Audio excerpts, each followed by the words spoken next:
light a little. Oh, thank you. Yeah.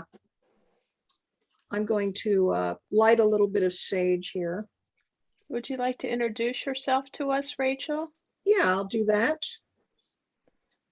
Thank you for okay. coming to Rays of Healing Church this evening. You're welcome. Yeah. As I said earlier, for those of you who are just joining, I know Alice from working for 9 years at Sacred Circle in Alexandria, Virginia. And we made a lovely connection, and I had some amazing readings done from her. And so I am Rachel Mann. You can find me on the web as Rachel Mann, PhD. And so I live in Charlottesville, Virginia, where I've been for 47 years. And I am a shamanic healer, holistic psychotherapist, social scientist, sacred activist, and spiritual teacher. So I say all those things because in my life I've worn many different hats, and at this point in my life, having just turned 60, I'm involved in a great work to merge all these different parts of me: the academic, the scholar, the researcher, the healer, the shamanic practitioner, and so on, because they all have to do with the work that I'm doing today. And, just briefly, the salient story about how I began to do the work of become a shamanic healer and teacher is in 2007, I made the radical decision to leave my tenure job at the University of Virginia and to take the dive. It was a concatenation of several crises at the age of 46 that led to this decision. And I've never looked back. My PhD, I basically say the whole string of my degrees because it has bearing on what I'm going to talk about tonight and what I've done all my life. I have a bachelor's in Russian studies, a master's in Soviet studies, and my PhD is actually in Slavic languages and literatures, although I'm a folklorist and anthropologist. So I've never been one to stay inside of boundaries, as you probably have guessed. And I spent the 15 years during the Cold War studying the Soviet Union, and in particular, the effects of authoritarian oppression on individuals within the Soviet Union and how they dealt with it through poetry, oral narrative, and other creative avenues. And I've had a lifelong concern about violence in my life. And I'm passionate about racial justice and human rights. So how does this all intersect with the shamanic piece is that I've come to feel that shamanism is a powerful form of sacred activism. I'm lighting more sage here. And I think that many people are drawn to shamanism in these days. So I define shamanism, and I'm going to be a little eggheady at first, and then I'll get more into the spiritual dimensions. But I think it's important. I like to define what I mean by shamanism because it has a lot of meanings and a lot of controversy surrounding it. So I prefer to say that I'm a practitioner of Western shamanism. What I mean by that is that it is a new emerging spiritual movement that has happened in large part in the Western world as a result of contact between indigenous medicine people and teachers and people here in the Western world who are spiritual seekers.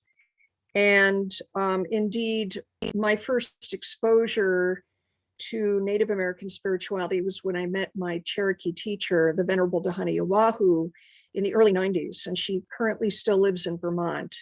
And she also is very connected to, she is considered a teacher in the Drinkum Kagyu Tibetan Buddhist lineage. So she's a 27th generation carrier of the Salagi lineage. And she was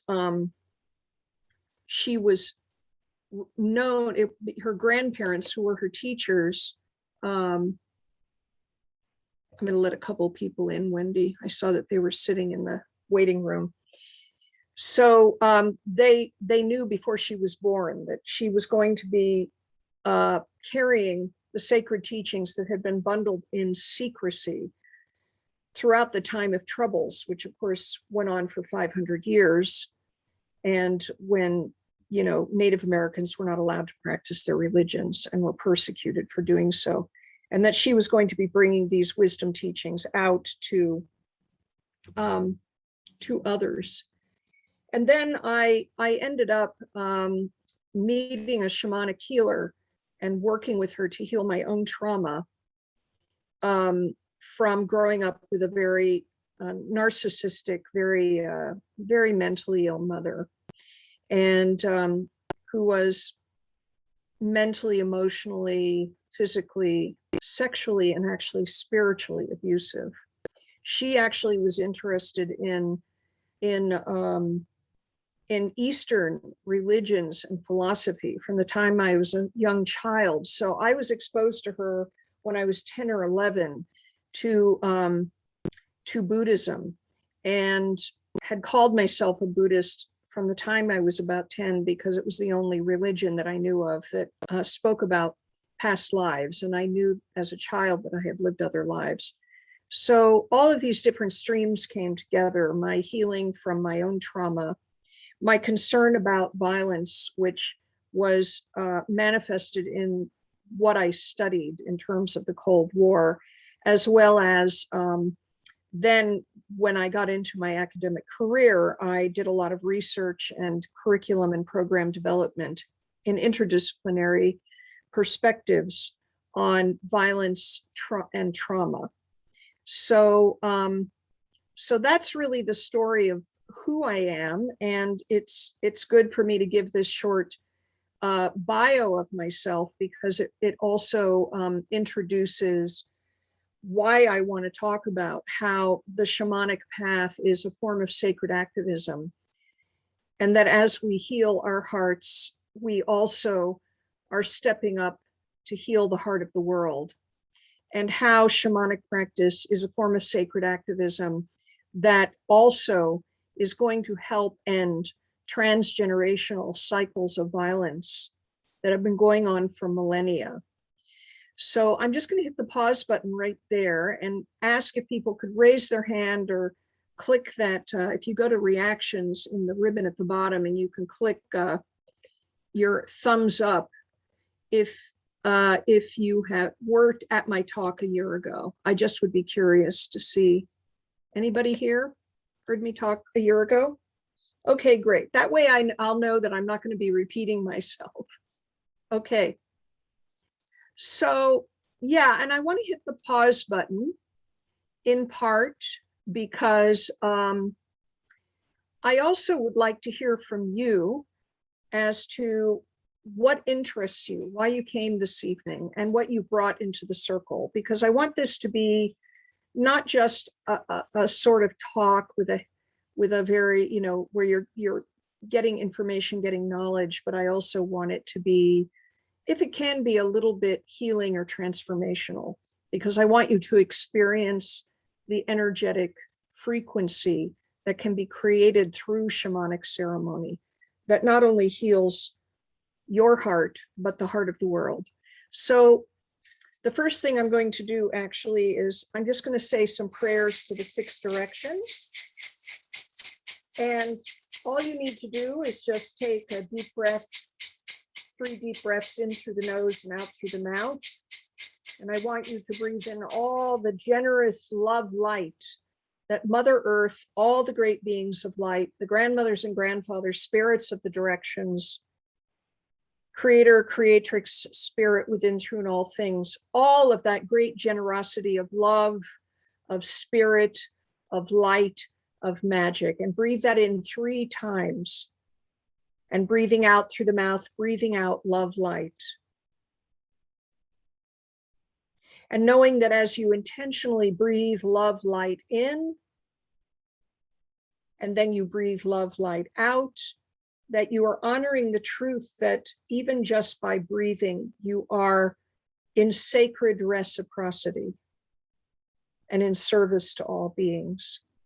And then I'm going to say these prayers.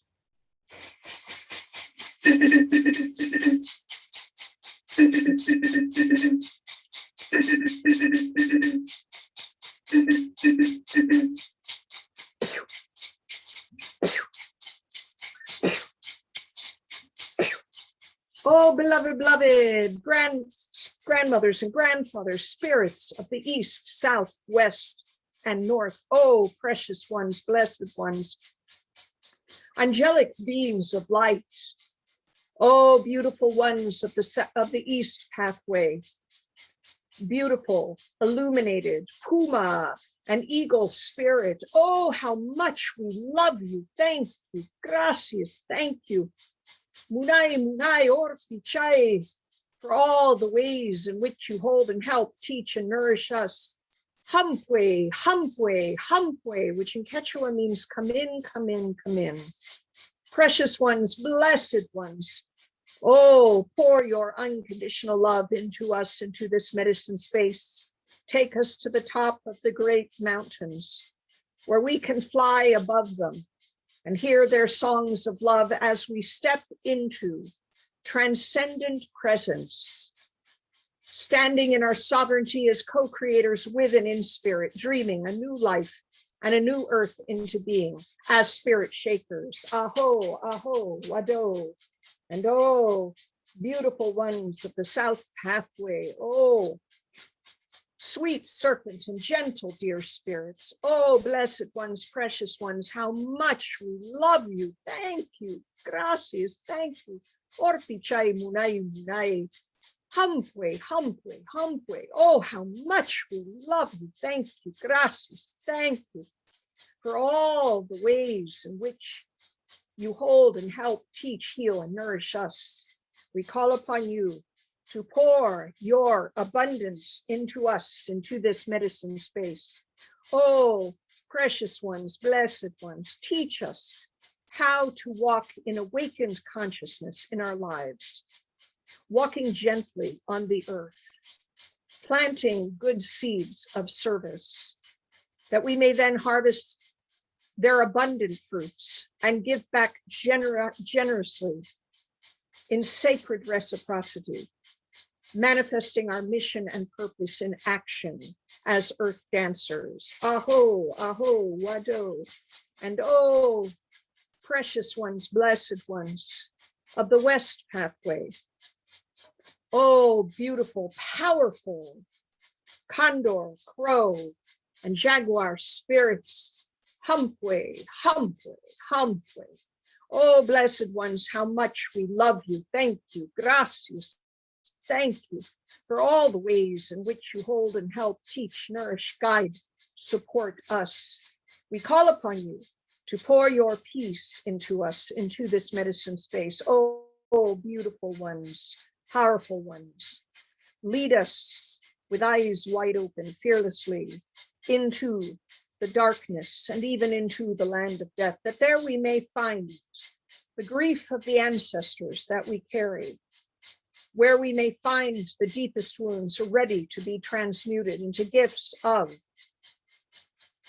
liberation, courage, authenticity, and power, that we will walk our talk in integrity as peacemakers. Aho, and oh, blessed ones, precious ones of the north pathway. Oh, yes, beautiful hummingbirds and buffalo spirits. Oh, how much we love you. Thank you.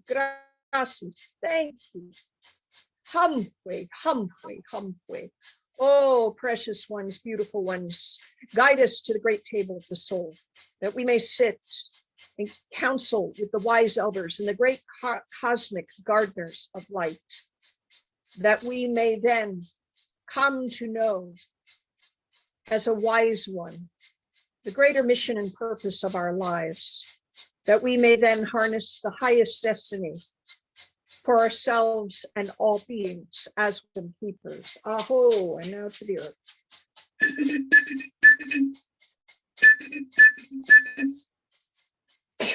Oh, beloved, beloved, Pachamama, Mamma Kita, La, Madre, Matsimya, Zimlia, oh great cosmic mother, you who go by a million names. Oh, beloved, rock, stone people, tree, plant people, all beings who walk, swim, crop, lie, and creep the powers of nature, the forces of the elements. Oh, beloved ones, precious ones. Oh, how much we love. Thank you, gracias, thank you, Orpichai, Naimnai, for all the ways in which you hold and help, teach, nourish, feed, guide, protect us, for your patience with us, even as we make many mistakes.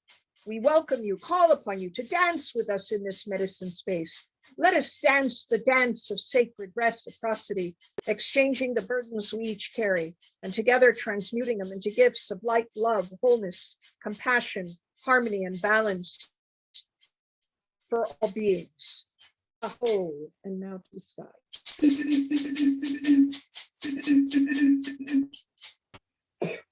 Oh, beloved, beloved, cosmic mother, cosmic father, our divine parents, creator, creatrix, spirit within, through, and around all that is, you are the nameless one, and go by many names in many tongues. Oh, beloved mother moon, father, son, star nations, sisters and brothers, great cosmic teachers of light, angels and archangels of the highest order, and the mountains, and Apu Rogers, Apu Machu Picchu, Apu Salkantai, oh blessed ones, precious ones, Humpway, Humpway, Humpway. I call upon you to pour your love, light, your wisdom, your spirit, your peace into us, to this medicine space, that we may know ourselves once again as indestructible light, that we will walk in deep interconnection, in unity consciousness, knowing ourselves as pure love. And we thank you. Aho, Wado. I call upon all the keepers of the mesa shrines and ceremonies through time, in all the wisdom lineages that I humbly and gratefully serve. Yawahu, Black Bear, Sun Bear, Alto Messiahs and Pampa Messiahs of the Andes, and the shamans of the Amazon, and all the wisdom lineages in my ancestral lines, known and unknown. I call upon all the wisdom lineages of all gathered today, all the wisdom lineages to which each of us is connected, the purest lineages of Christianity, the Druids and the Celts, and many others known and unknown. I call upon our higher selves, our guides, our teachers, our guardians. We pour our deepest, deepest love and gratitude out to you for all the deep knowledge and the wisdom, for the healing and the love that you have poured into us and into so many others through time. We thank you. We welcome you to join us here at this medicine space, that your deep knowledge and wisdom, your healing, will continue to be poured into us, to be planted as seeds of awakening, of awakened consciousness, illumination, and enlightenment, that they be carried forward many generations into the future and beyond, as together we dream a new earth of wholeness, compassion, peace, harmony, and balance into being. Aho, Wado.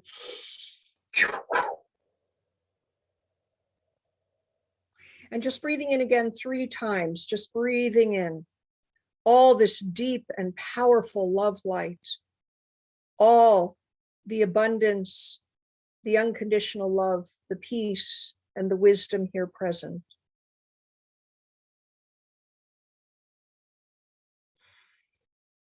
And now I'm going to sing the Cherokee Heart Chant, which is gifted to the people by Venerable Dahani Oahu.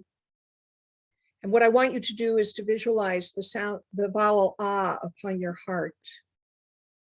Inscribed there, the sound of the open heart.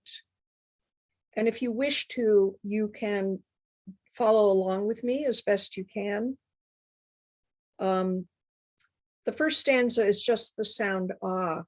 Ah, ah, ah.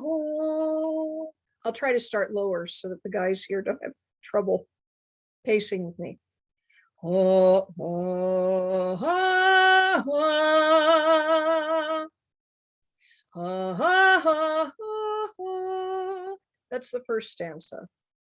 The second stanza goes Ateshna Ena, which is the dew, which is the dawn star that rises in the morning from the heart of Mother Earth.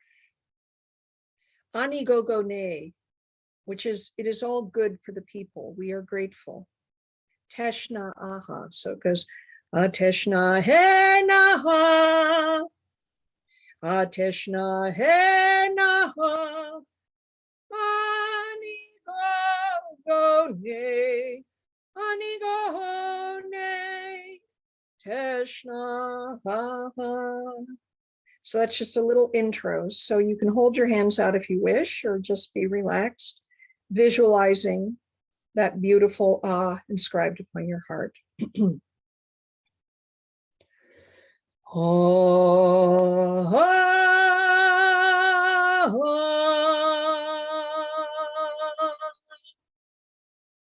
oh,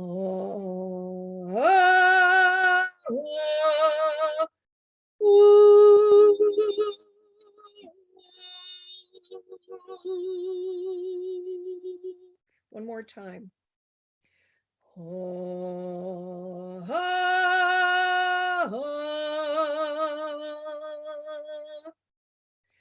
oh, oh,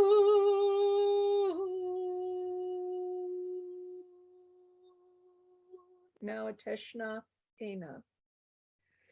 Ateshna Ena.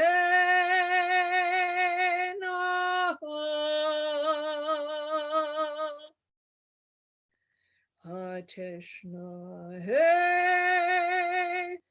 Naha.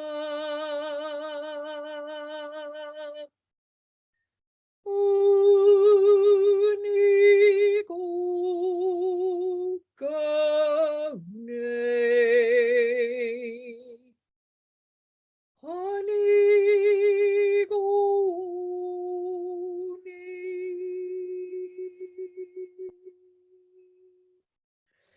Teshna Ahan. One more time. Ateshna He Naha. Ateshna He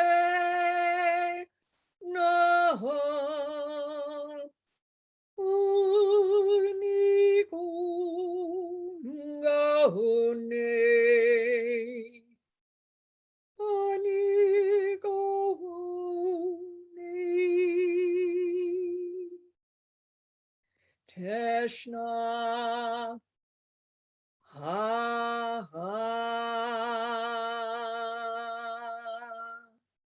And then you can put your hands in Namaste at the heart and bow to the four directions and all the beautiful grandmothers and grandfathers, beings of light there.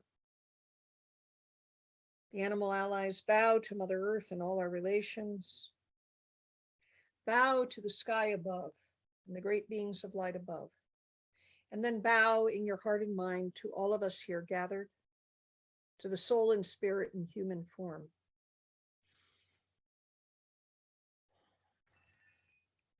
All right. So what I like to do before I give talks, because in part, though I give a topic for the talks, and I'm presuming that many of you came because perhaps you were curious about what I was going to talk about, or maybe you just come to all the presentations. But I like to get a sense of what people are bringing into the circle. so that then what I say not only will address the topic, but also be relevant. And so this is a talking stick. And I was very privileged many, many years ago, about 25 or more years ago, to be in a circle with a Native American man named Silver Fox, who was the keeper of Chief Joseph's talking stick. He had been entrusted with his care, and you may be familiar with Chief Joseph, who was a very famous Native American leader and orator who spoke of peace. And I just remember holding this stick, which was probably at that time 100 or more years old, and just thinking what it was 125 years old at least, thinking what an amazing honor it was and how many hands that stick had passed through of people speaking from their hearts. This is a talking stick that was actually made for my circles of students by a longtime student and co-teacher of mine named Teresa Bryan. And she made this beautiful talking stick. And as you can see, it's got representations of some of the animals of the 4 directions. And it also has the colors of, you might think, the chakras or the 7 rays of the rainbow, which are relevant to the Andean tradition, as well as to a meditation that I lead called the Mother, Father, Love, Light meditation. So what I'm going to do is I'm going to energetically pass the stick. What you can do when you hold the stick is just say your name, where you're from, and also, you know, anything that you want to share about yourself, why you came. And because we don't have a lot of time, just keep it, you know, pretty short, but speak from your heart. Anything you want to share with me or the circle. So, and you are not required to. And when you finish, you just say aho, and you energetically hand the stick back to me. Okay. So talking stick is going to call out. So anybody who wishes to speak, and if you don't want to, that's fine.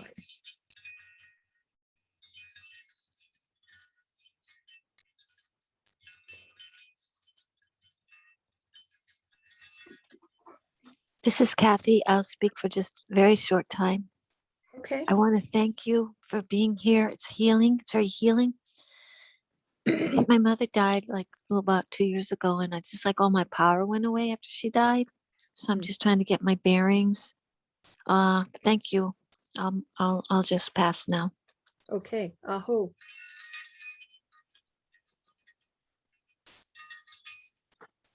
Hi, this is Ralph. I'm just curious about shamanism. I haven't really paid that much attention to it in the past, only because I kind of thought it was nebulous and there were so many different definitions, and I realize there still are. So I'm just here to see what you have to say and the wisdom and transmission that you bring this evening. Aho. Thank you. Aho. I'm Jane, and originally from outside Valley Forge, Pennsylvania, lived in Baltimore for many decades. And I've always been interested in shamanism or native people and their spirituality, and to see how it meshes with what I learn now. So aho. Aho, thank you.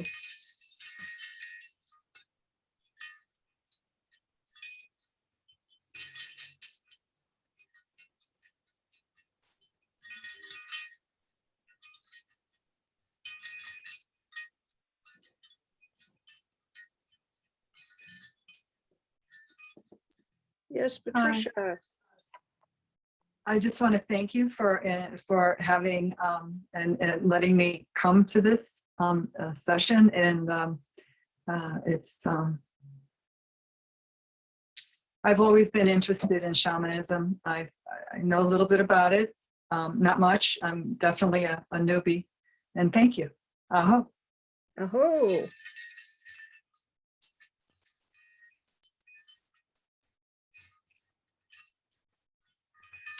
Hello. Hello. My name is Afsane. I'm here because one of my guide is an old man, is from shamanism. I don't know his name, but he's coming to me always when I do meditation with the wolf. Another one is the wolf and the young lady. But when I do meditation with them, I'm singing some, I don't know what I'm saying, whatever they say. I am just dancing with them and singing. That's why it was interesting to be here tonight and know more about shamanism.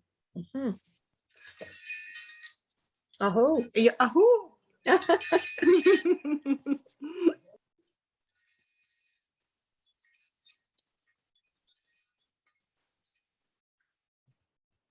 Right, going.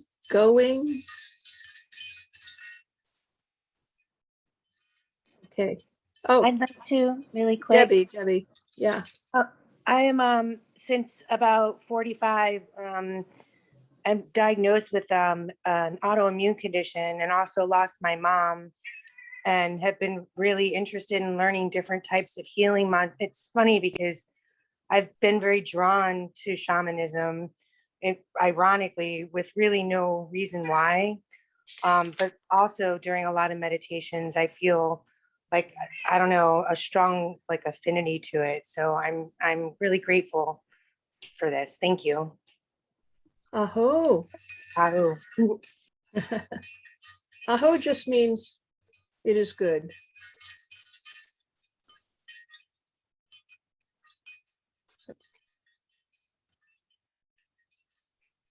All right. I will. Okay, great. Well, then that's a good groundwork.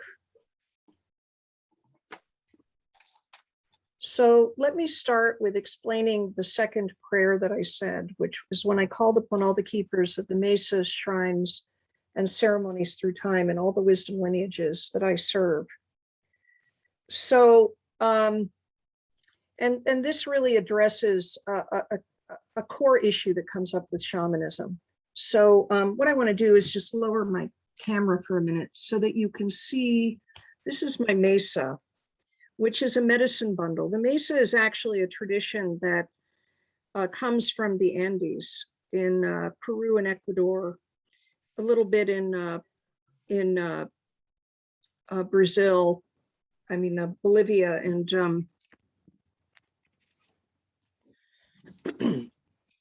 and other areas where the Andes rise. And why I show you that is because these stones are actually mapped to particular energetic frequencies from both native North and South America. So I mentioned Venerable Dahani Oahu. I also, in 2006, went to study with Alberto Vioto of the Four Winds Society, Healing the Light Body School. And he's a very well-known shamanic author. He's written a number of books. And his particular teachings come in large part from the Q'ero people of the Andes in Peru. And when we build our mesa, we go through a series of initiations that are energetic. And these stones are then charged with this energetic frequency. And they're actually called cuyas in the Quechua language, which is the indigenous language of the many of the nations of the Andes. So one of the reasons why I make a prayer to all these wisdom lineages, and I include Buddhism, I include what I call the purest lineages of Christianity, because my parents took me to the Episcopal Church until I was about 8 years old. And I remember feeling the presence of Jesus. And I've wanted to reclaim that connection, that love that I felt from him and for him, recognizing and acknowledging that the direction that Christianity went, has gone over the past, 2 millennia since he walked on the earth, has not necessarily been what Jesus was all about. And I called upon all your wisdom lineages. So this goes really to the issue of the definition of shamanism. Yes, indeed, there are many, many definitions of shamanism. Historically, historians, ethnographers, anthropologists, scholars of religious studies tagged on to the word that was coined by a scholar named Mircea Eliade in the 1940s, 50s, from a word that he basically took from the Tungu-speaking people in Siberia, shaman, roughly spoken, which was their word for their medicine person or spiritual leader. I don't know which. And so all of these scholars tagged on to this. And there was a big movement in the second half of the 20th century to, do field research among indigenous peoples all around the earth, from Siberia, Russia, down to Asia, the Pacific Rim, and so on, Africa and the Americas. And they use this word to often define or describe native cultures. I do not choose to do this. Why? Because I believe that native cultures, indigenous cultures, they have it has been a definition that has actually not done service to what they really, their true culture and their true spirituality. It's like a Western overlay.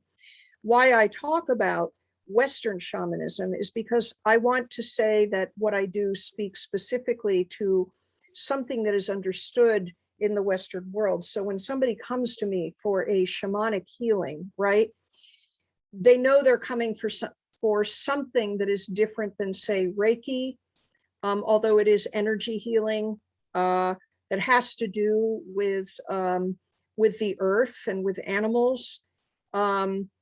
And perhaps people come to me because they hear about soul retrieval or wanting to find a power animal. And so that's really kind of the basic, most simplistic definition of shamanism.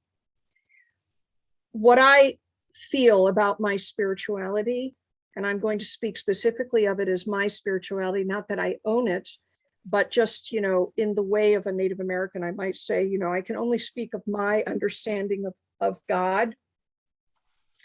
It isn't necessarily everybody else's understanding of God. So what I feel, what my spirituality is a very lived, deep, mystical pathway that involves a variety of different ceremonies, meditations, journeying, prayer work, sacred songs, all of which and others in what I call my medicine basket of love. So each of you has your medicine basket of love. And this medicine basket of love is what I call that basket in which all the tools, the spiritual tools, your spiritual knowledge, the wisdom, the spiritual wisdom of all the things you've studied, of what you grew up in, of all of the wisdom gained from life experience, both challenges and triumphs, of all the beauty that has been given to you and the grace that has been given to you by people who have helped you along your path, whether it's been your family or not, or mentors and teachers and so on. And so in this medicine basket of love, I have a very powerful myriad of tools that I draw upon in order to cleanse and clean my mind, my heart, my body, as well as to keep me in harmony and balance. And one of the major ways that I do this is through coming into deep communion with Pachamama, with Mother Earth, and with particular animal allies, beings of light, and in the case of the Andean tradition, with apus, which are great mountain spirits. So I said a prayer to 4 apus that I work with, 3 of which are in the Andes, Salcantay, Ausangate, and Machu Picchu, and Mount Rogers, which is the highest mountain in Virginia, where I live. So what I believe about this path that I walk, whether you want to call it shamanism or a form of mysticism, it is a mystical cosmology. And in particular, in the Andean traditions that I have studied. So I went beyond Alberto's school to study with Andean teachers of the Q'ero Nation, and had a partner for many years who was of the Chanca Nation. And so the Andean tradition in particular is a very mystical cosmology. And when I say mystical, what I mean is that it really is a pathway, a life way, where you live in ceremony in every way, from the clothing that you put on in the morning. So many of us who are spiritual seekers in the metaphysical realms, in mysticism, in the New Age, we like to wear, you know, sacred jewelry. We like to wear clothing that represents, you know, whatever it is that connects us to colors, to vibrational frequencies of colors.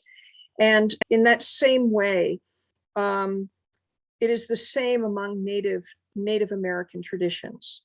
I haven't studied the indigenous traditions of Africa or Asia, although I have some exposure to Tibetan Buddhism, which actually has its roots in part in the Bon tradition, the shamanic traditions of Tibet, before Avalokiteshvara actually brought Buddhism to Tibet. And there are many similarities in both the Cherokee cosmology as well as in the Andean cosmology and to the Tibetan Buddhist cosmologies in terms of working with the vibrational frequencies of beings, of entities, of beings, of spirit beings. You may call them angelic beings. Adawis is one word for them in the Cherokee, that are eager and ready to work with us. So to touch into what you said, Afsaneh, did I pronounce your name right, I hope? Is Afsane, yes. Afsani, okay, Yes. Afsani, thank you, Afsani. Is I went to a talk by an African shaman named Malidoma Somé of the Dagara people in Africa. This was many years ago. It was probably a good 15 years ago. I just went to a 2-hour talk with him. He was an amazing man. So much heart, so much presence, so much kindness, compassion, and wisdom. I was so struck by him. And a woman in the audience, actually, after he gave his talk, raised his hand and said, you know, Mr. Somé, I have a question. When I do meditation, I have like this Native American guide that comes to me.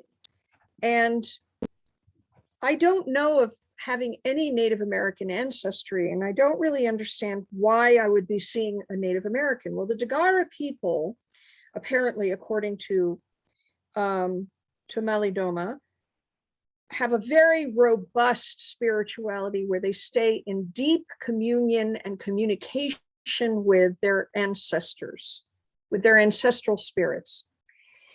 And in fact, like the Celts, so in Ireland, even up into the early and mid 20th century, there were certain families or certain clans that had lived for centuries on a particular piece of land in Ireland.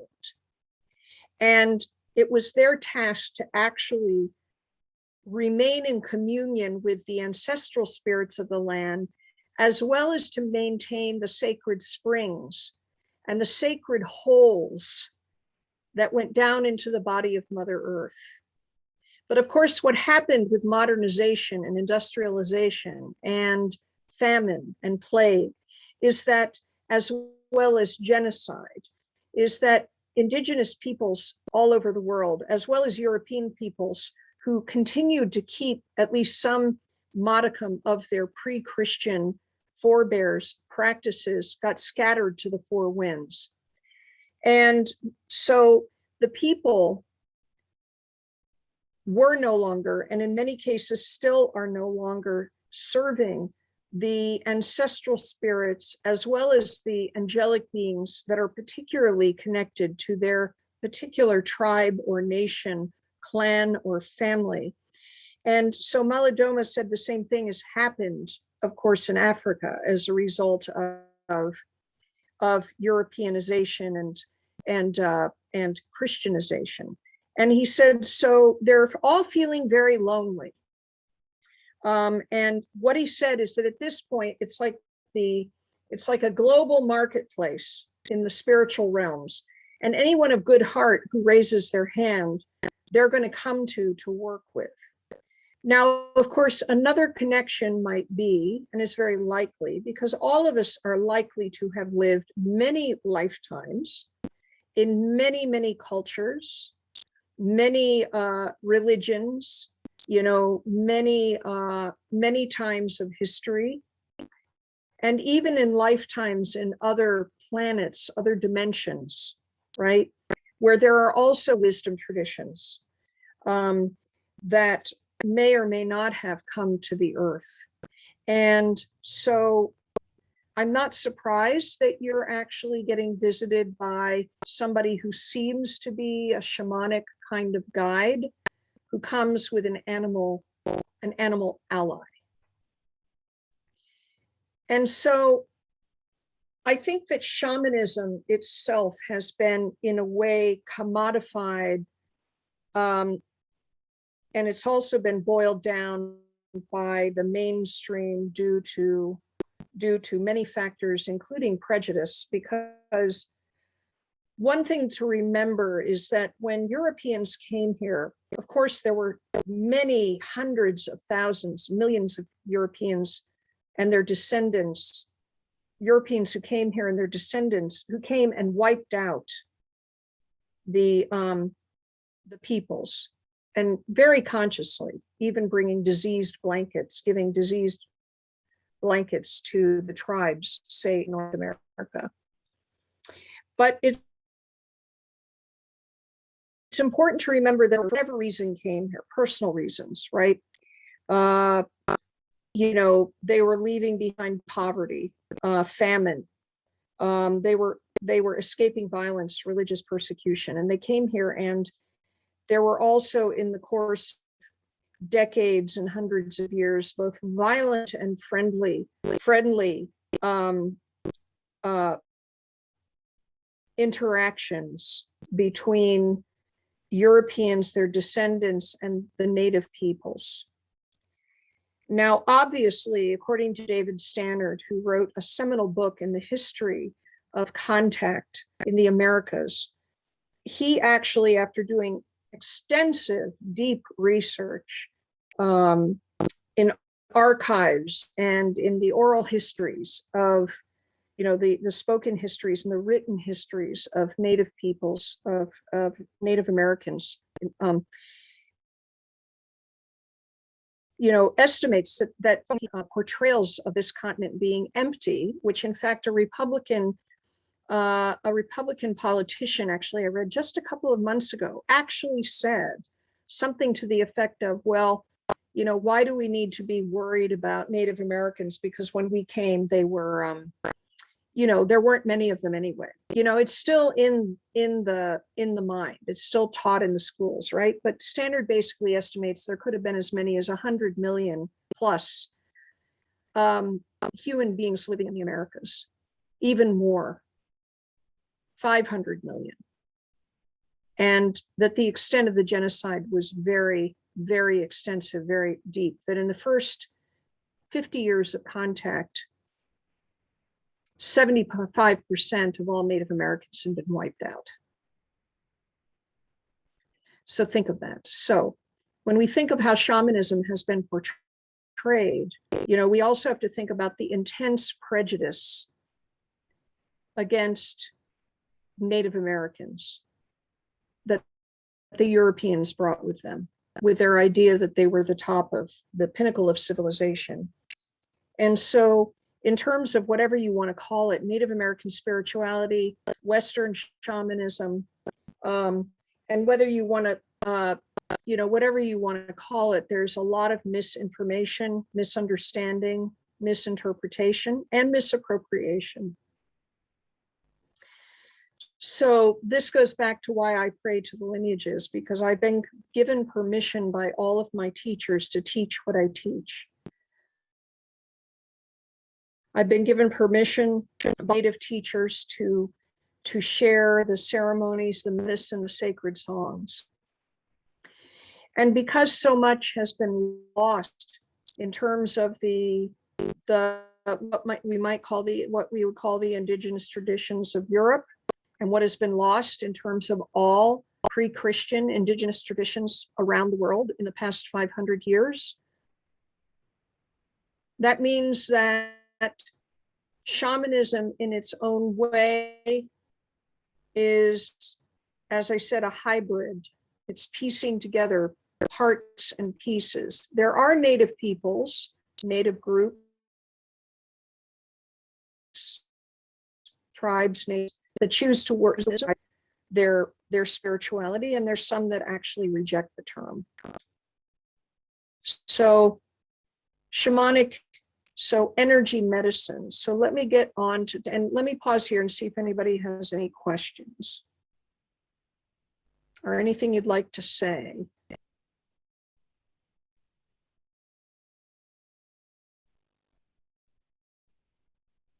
All right.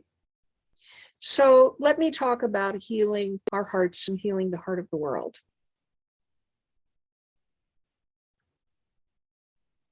I know that many of us who are spiritual seekers, so many of us are spiritual seekers because in some way we have been called, perhaps from childhood on, in order to go deeper than any of any religion we may have been raised in.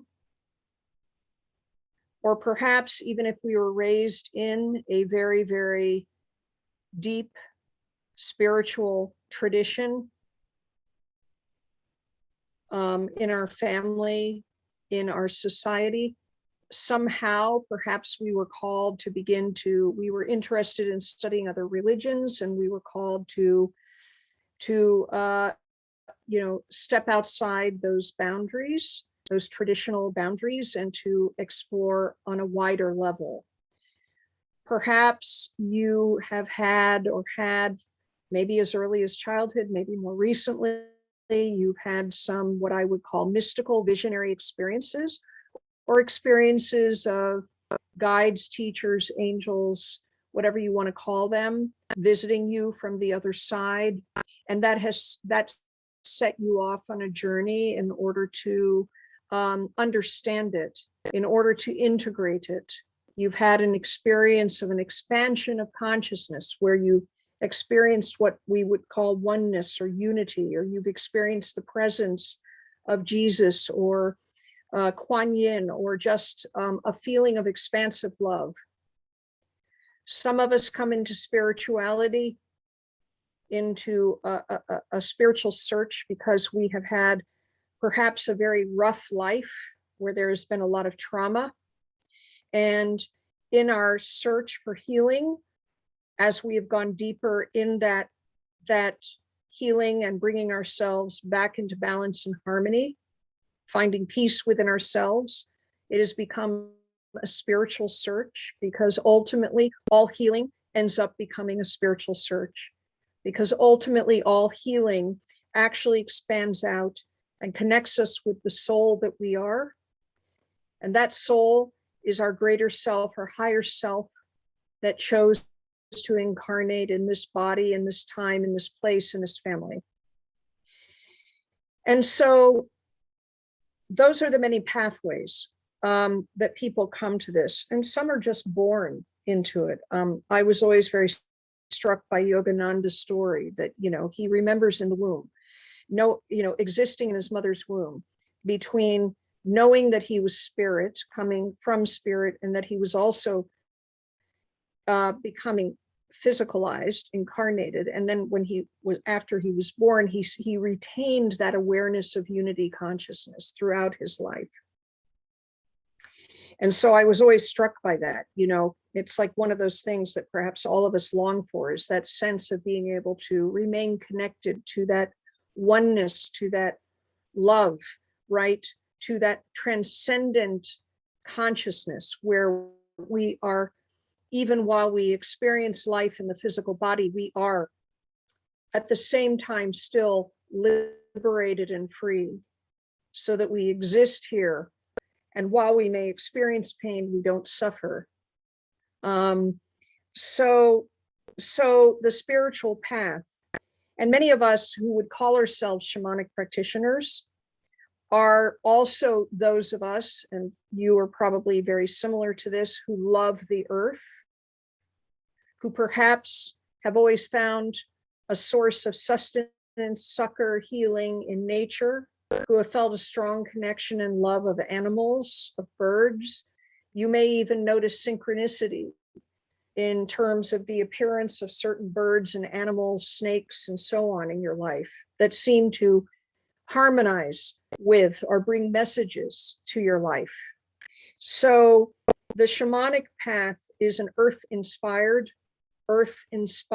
I call it an earth-inspired, heart-grounded, because fundamentally, as we come into communion with our deepest self, our highest self, with Mother Earth, who is a great being of light, who is chosen to incarnate as a planet in order to be the mother of trillions upon trillions upon trillions of beings. Imagine that.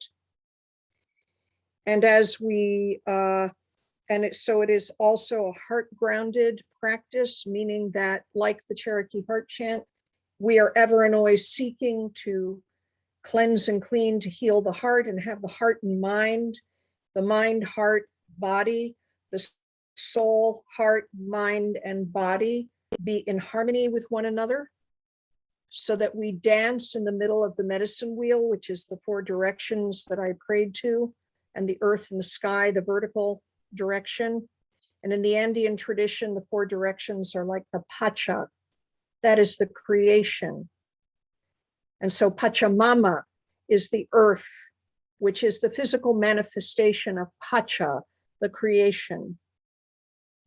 And that is the divine mother, the divine feminine. And then the vertical line is the interrelationship between Weracocha, the spirit that is both creator, creatrix, cosmic mother and father. It is the light out of which all life, all forms arise. It is the spirit that has sought to experience itself in multiple forms, in multiple dimensions, in multiple domains, just for the sake of experience. So, healing your heart. Many of us have walked a life of needing to do deep healing. And as a result of my many years of, so in a way, when I was studying authoritarianism and genocide, when I was studying the former Soviet Union and Russia, way back then, I was really I came to understand that I was doing spiritual work. What do I mean by this? I came to believe that there were many, many, many hundreds of thousands, perhaps millions of people who had been incarnated in this, to live in this particular time that we are in order to return with awakened consciousness, or to step into awakened consciousness through our journey, to come back to remembering our true nature, to returning back to oneness, and also in order to come here to be in service in this time that the Andean, the Q'ero people call the time of Pachacuti, which is the time of the great transition between an age of separation, the illusion of separation of the mind of dominion and the mind of power over, to give birth to an age where once again we will return to harmony and balance, unity, consciousness, and oneness. and that we actually came to do this deep healing of our hearts. And the truth is it's a great hero's journey to be born into physical form in this earth plane, in this time, because we are also agreeing to experience the grief of loss of loved ones, to experience, as the Buddha said, sickness, old age, to experience whatever the woundings were that we experienced as we grew up, and that were surely experienced by our parents and our grandparents and on back through the generations. And that we came here knowing that we were going that we were agreeing to come to this place where it is not always easy. And we were agreeing to actually go on this powerful journey of inner reflection, self-transformation, in order to uplift the vibrational frequency in these times. I always think about, as the face of authoritarianism has arisen in the United States over the past 5-6 years, of course, I always go back to what Carl Jung said about the Soviet Union, that what we projected on the Soviet Union, that the Soviet Union was a mirror reflection of the will to authoritarianism that was deep within our own shadow. And I've thought a lot about that in these times, particularly as that will to authoritarianism has been showing up over many decades all around the world. And of course, that authoritarianism goes back well before the 20th century. All we have to do is look back into recorded history on many continents and see that there was this will to power over, will to dominion, which is in fact a deep wound of the separation from unity consciousness that happened when these great beings of light, the great cosmic gardeners, agreed to come here in order to experience themselves in form, and yet they hoped to actually remain in unity consciousness. They chose to hold that, but some decided they got seduced by the pleasures of the physical realm, and then they fell behind the veil. So we've been walking in this plane, in this experience for so many millions of years. Now, in the process, and I want to really actually define who I mean by we, because it's particularly important to me to acknowledge that this has not been this violence, the deep wounding of others, the deep harm that is done, has not always been done by all cultures in all places, through generations, through hundreds of years, millennia. No, indeed. There have always been indeed cultures on this planet where the people held that vibrational resonance of peace and love and light, and they lived in that place. And if the shadow overtook them, then they were, in a sense, in that time, in their place and time and history, in the domains and frequencies of light, they were, in fact, you might say, victims, but they were experiencing that extreme edge of this illusion of separation. One of the things that, so in terms of our healing, one of the things that shamanism embraces is a deep sense of the purposefulness of sitting in the pain and the grief of life. And that even as we face great losses, that we are being tempered and trained into deeper and deeper layers of wisdom, illumination, and liberation. Alberto Villoldo said this one thing that has always stuck with me, which is that whenever we have a great awakening, a great expansion of consciousness, or whenever we have a time of deep turmoil, we can actually choose to serve the experience. And what that means is that we can choose to be as awakened and conscious as we can possibly be as we move through the waves of emotions, the waves of ecstasy, the waves of peace, the waves of anger, grief, and loss. And I have always held, ever since I was a child, that everything is purposeful.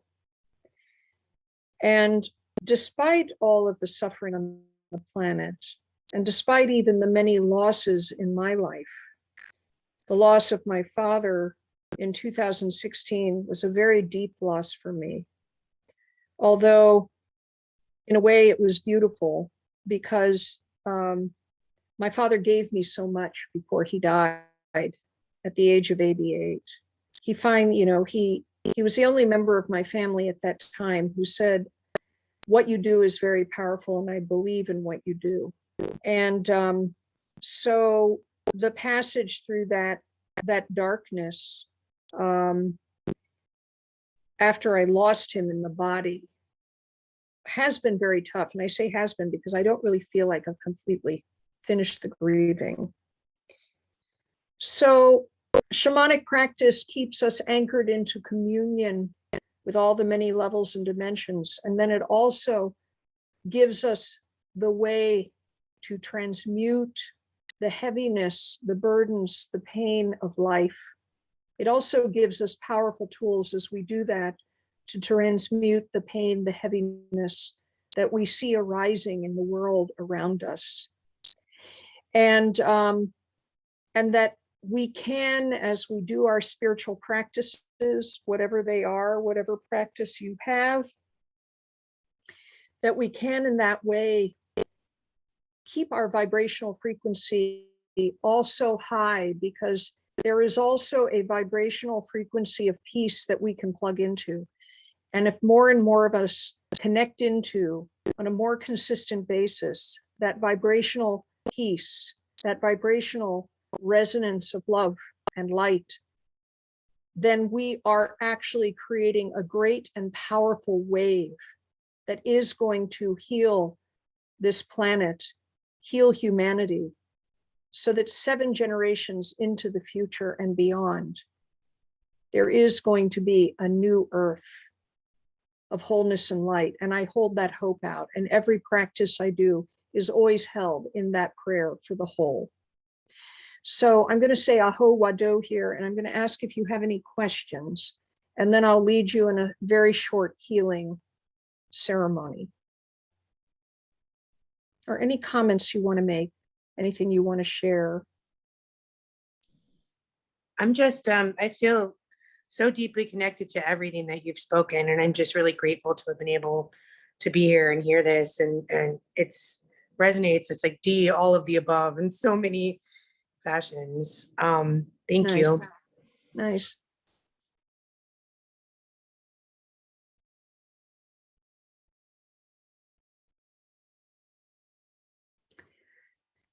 What I'd like to do before I go into a healing ceremony is, because I want to send you away from the healing ceremony at whatever hour it is in your time zone, I want to send you out with that, in that higher vibrational frequency, and I don't want to bring you back down into your head. So I'm going to kind of switch around the, the order of talks where you usually share how you can connect with me. So what I'm going to do here is I'm going to type in my my website.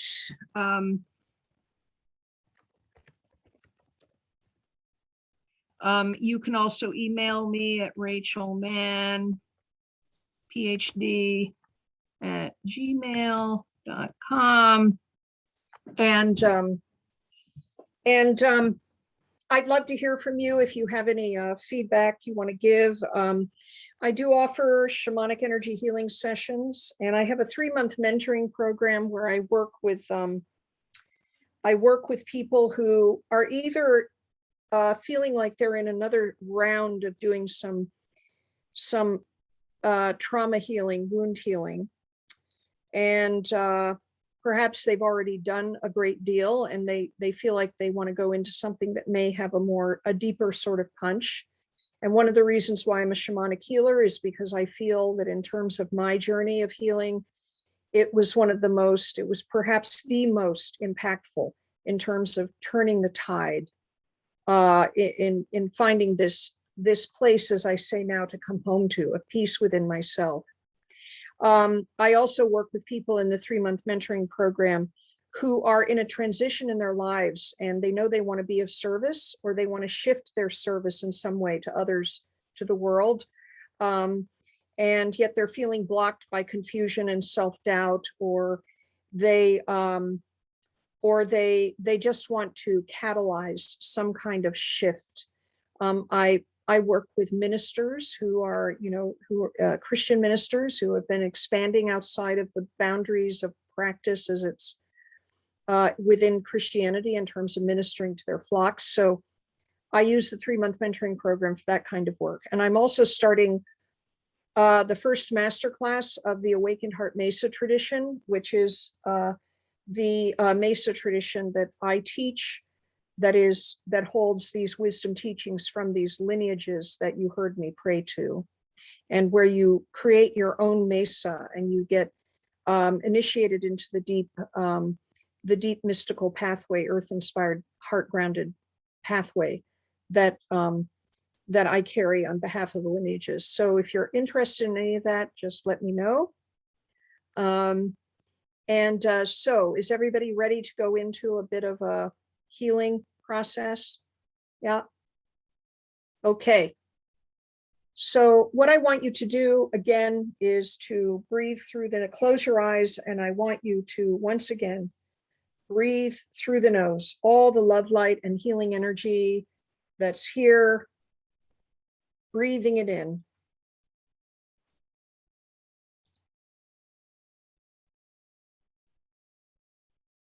And breathing out love, light, and healing energy. Knowing that as you breathe in love, light, automatically any heaviness in heart and mind and body is being transmuted in the light. All this generous love light that rides on the waves of our in-breath, even when we are not conscious and aware of it.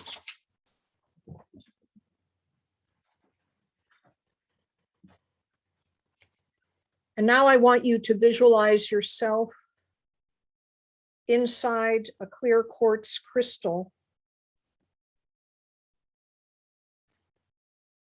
Visualizing yourself sitting in the center of that crystal, with the roots of the crystal reaching down, down, down beneath you, down, down into the body of Mother Earth, connecting into her crystal grid. And the pointed tip of the crystal reaching up above your head like a vaulted cathedral ceiling.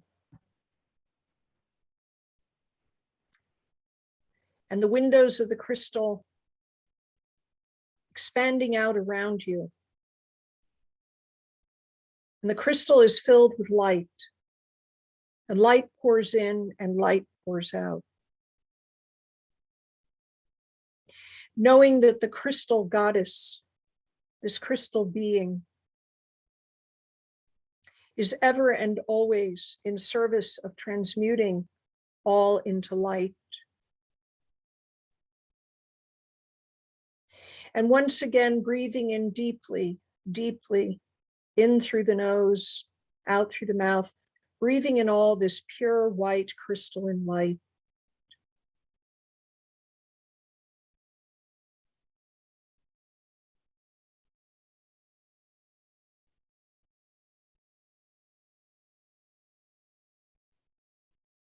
And now visualize rose pink love light rising up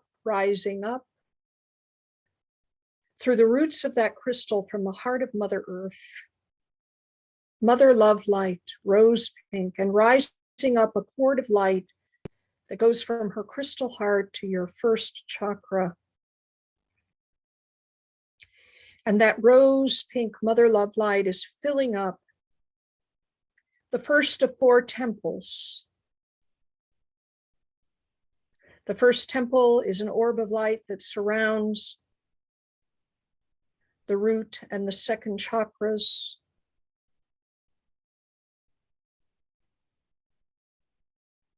And that rose pink mother love light is rising up, filling up the crystal around you and filling up the first temple.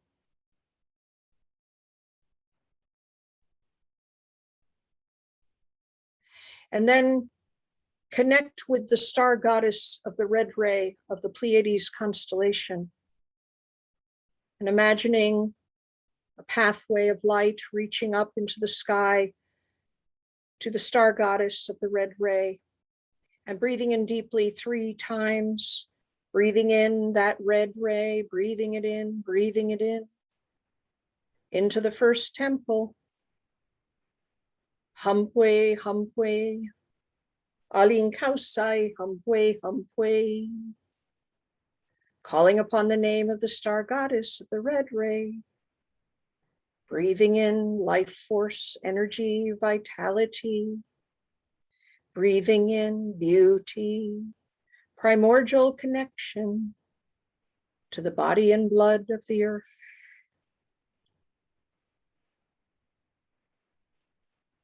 And now rose pink mother love light rises up into the second temple, surrounding the mid-torso, the third chakra,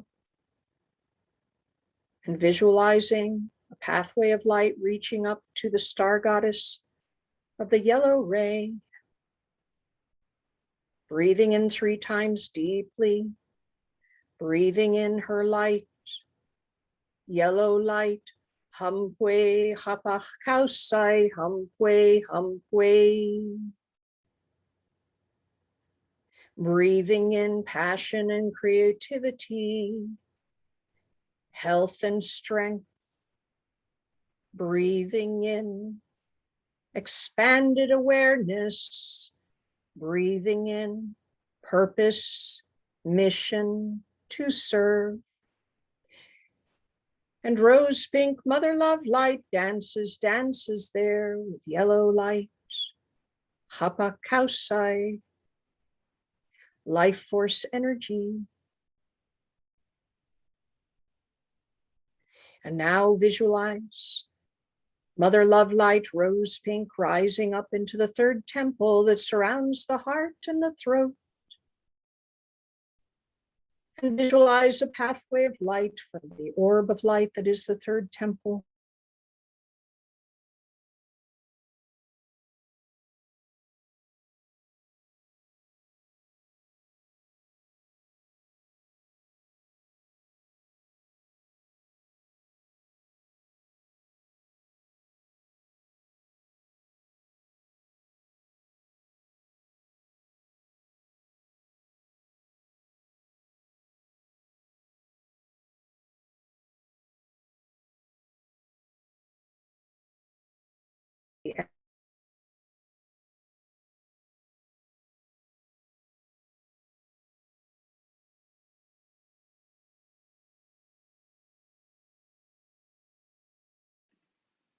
Did we lose you, Rachel?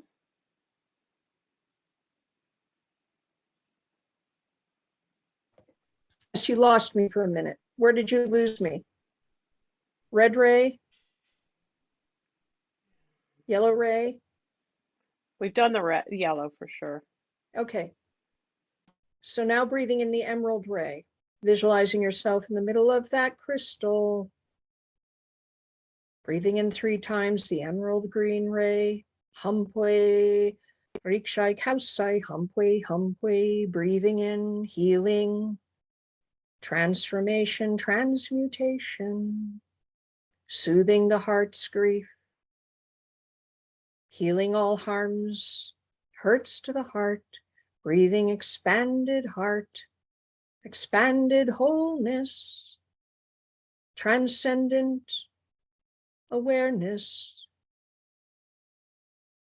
And now visualize rose pink mother love light rising up into the fourth temple, surrounding the head, an orb of light, the third eye and the crown chakra. And call in the sky blue ray, visualizing a pathway of light leading up to the star goddess of the blue ray, calling her name, Hampwe, Mishki Kausai, Hampwe, Hampwe, breathing in 3 times. Sky mind, mind of peace, mind of light, mind of beauty and grace, compassionate mind, great mind. And now,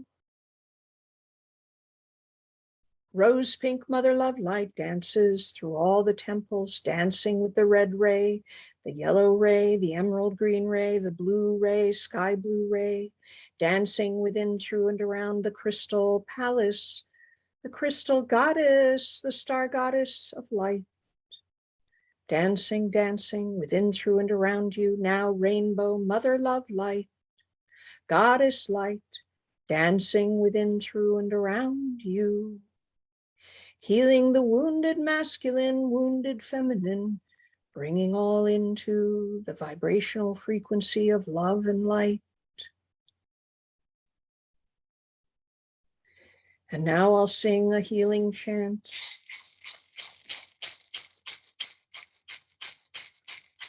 Starting with the sacred vowels of creation, calling forth their healing vibration and frequency of light. Hey, hi, oh, and you can sing with me if you'd like. Hey, hi, ho, hey,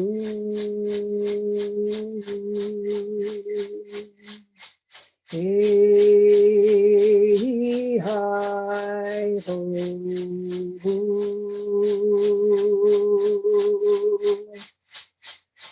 Hey, hi, ho,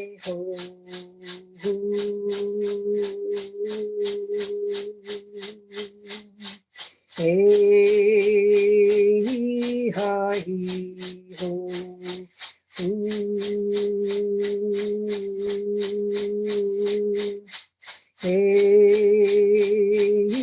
hi, ho.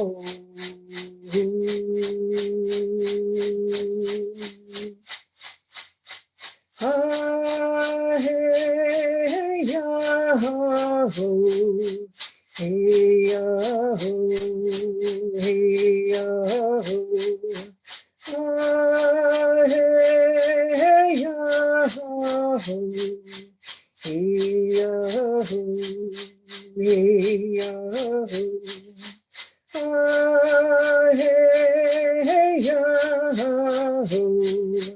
Hey, ya, ho. Hey, ya, ho. Hey, ya, ho. Hey, ya, ho. Hey, ya, ho. Hey, ya, ho. Hey, ya, ho. Hey, ya, ho. Hey, ya, ho. Hey, ya, ho.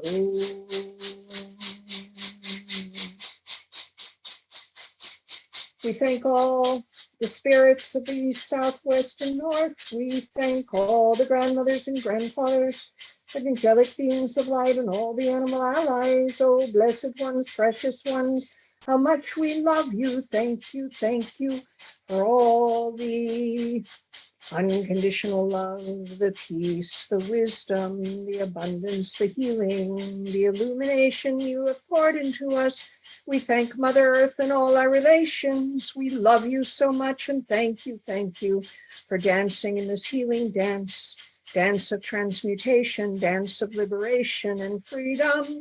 Thank you for dancing with us. We thank all the great beings of light of the above worlds, our cosmic mother and father, creator, spirit, within, through, and around all that is.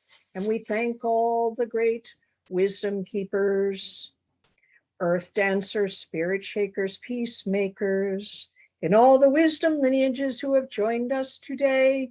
We thank our higher self, our crystalline nature, and we pray that all the goodness that has come from our practice today be for the benefit of all beings, that all beings be healed and whole, safe and protected, illuminated and free.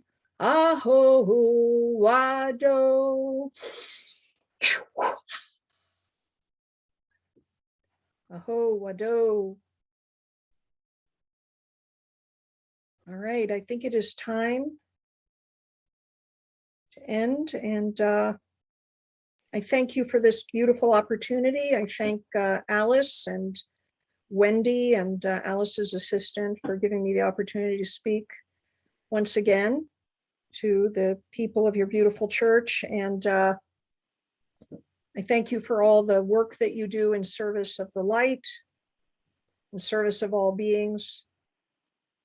And please call me Rachel.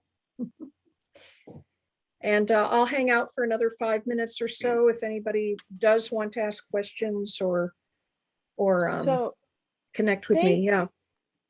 great. Thank you so much, Rachel. Really appreciate this wonderful service that you brought to us. Thank you. Yes, indeed. Now, we usually end our service with a prayer, Okay. and we are running significantly late tonight, folks. So, Oh, what I thought I'd it like was. it's perfect. We loved Oh. it, and it was such a treat to have the healing experience. So thank you so much, Rachel. But in respect for everyone's time, what I'd like to do is have all of our prayers put in together.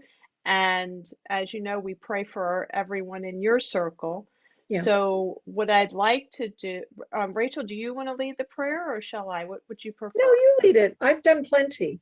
And I'm sorry, I Okay. thought the instructions said I had an hour and a half. So It's all good. It's all good. Thank you so much. We loved it. We loved it. So thank you. Folks, if you could, I'm going to hold this open and state who you'd like to pray for. Really appreciate tonight, and then we will offer this in prayer. Who would you like to pray for? In my case, if you could just say out loud as a group, and then we'll offer our prayers to Source. pray for Isaac, and I pray for Isaac and Maria, for Tina and Christine, for my sisters. I pray for may love, light, and healing energy come to all of my friends. May all be whole and healed and well.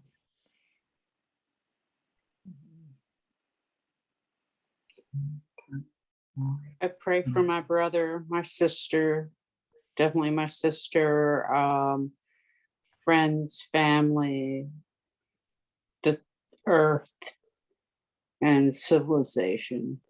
Pray for my beautiful beings. Thank you, God, for the service. Thank you for bringing Rachel to us. Thank you for Rays of Healing Church and all that we do here for those who come to each and every Monday. Bless each and every person on this call, their loved ones, their friends, and each and every person that was brought to you in prayer tonight. Bless and be with those in Afghanistan, those who are dealing with the stress and trauma of bringing our troops home and bringing those who have been fighting with us around the world. Bring peace to our world. Touch each and every person, family member, and those who have been affected by COVID, both physically, emotionally, and spiritually. Bring us together as one. Bring peace to our world. have each and every person on this call and those who were involved in this service tonight, allow them to go forward with love and light in their heart, a lightness as a result of this service. Thank you for all that you bring to us. Make us a light beacon for the world. Amen. Amen. Aho wado wanishi. Thank you all for coming tonight. As you know, that we run this by the generosity of your spirit. If you'd like to make a contribution, you could go to raysofhealing.org and donate that way, or send Alice a check. Thank you, and we're going to have a service next week. I hope you can join us. Ashley Thomas is going to have a Reiki meditation for healing the inner child. She'll be talking to us about the inner child. So hope you'll join us next week at 7:30. Big hugs, lots of love to you. Thank you for coming. Thank you. Bye, everybody. Thank you so much. You. Bye. Bye. Bye. Thank you so much.